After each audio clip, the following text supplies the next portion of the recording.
Mr. Tiger Goes Wild. And we no longer have the dust jacket for this book because we used it for one of the block seats in the classroom. But I always like to say, let's look at this cover because it's very specially designed to be a part of the tiger. And it's not just its stripes. So look along the bottom where it's got that white part. And the stripes are, yes, on top. And this is how you can tell if the book is being held upside down. So, and you'll find out later when we look at when we start reading the book. So you can also tell what it's called because on the side it says Mr. Tiger Goes Wild by Peter Brown. And then we go in. And this is very important to look at because it's got the brick and it'll change at the end. So here we go. For tigers everywhere, Peter Brown says, because we all have a little bit of tiger in us, Mr. Tiger Goes Wild.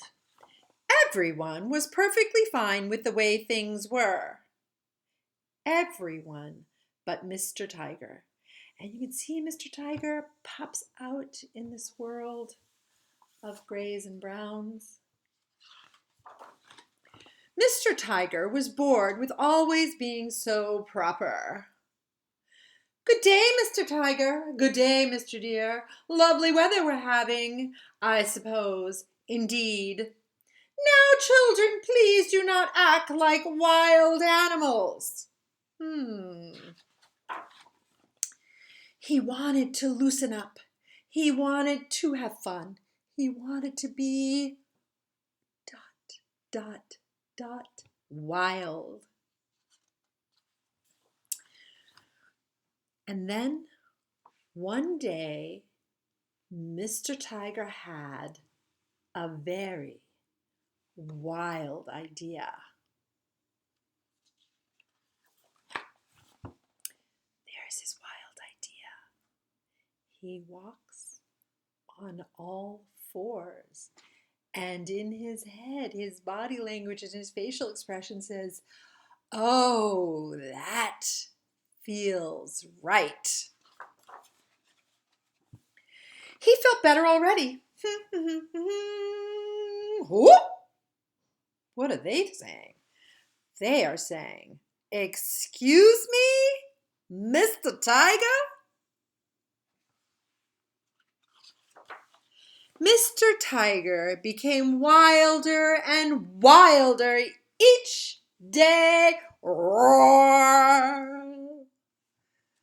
His hat is gone, if you notice. There he is. Okay. His friends did not know what to think. Peculiar. Wow. Unacceptable. La, la, la. And then Mr. Tiger went a little too far. Look at them. Oh my. Oh my. Oh, what? Ta-da! And now you know what the white is on the cover. It's the tiger's belly. His friends had lost their patience. Mr. Tiger, if you must act wild, kindly do so in the wilderness. What a magnificent idea. Oh, yes, I will be going. So Mr. Tiger ran away to a place that looks very wild. Into the wilderness. Now we can definitely see things that remind us of the Wild Robot, where he went completely wild. Roar! Now you can see that this roar makes so much sense. So different than this roar that was tight into the city. Let me just look. I'm missing the pages. I'm going back. Roar, roar. So happy. It's like standing on the hill and going like this. Roar. Oh, wait a minute though. He is in the wilderness, and he's small in that wilderness. The wilderness is so big.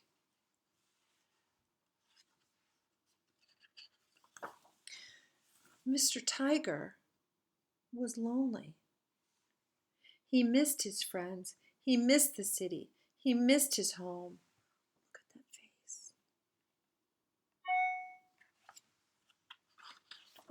So Mr. Tiger decided to return. ... Now we have to find out, are his friends happy to see him? They are, but the elephant is holding something. Welcome back, the body language of the rhinoceros says. Welcome back, that facial expression of the elephant says, but the elephant is holding something.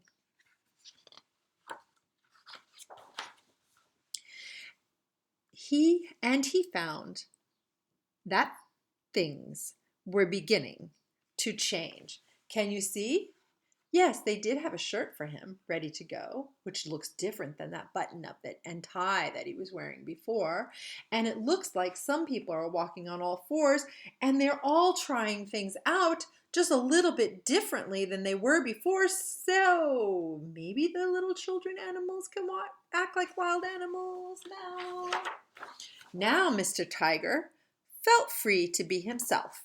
He could be this way, he could be this way, he could be this way. And let's see if his friends accept him. And so did everyone else. The end. It's always good to accept your friends for what they are and how they go. And now you can see the difference. Peter Brown tells you about this book and the way it was written and printed, because it's very interesting. But you can see that this has changed to this. Thank you, Peter Brown. And I'll hold this so that you can read this. Thank you for all that hard work, Peter Brown and the production crew. And the end.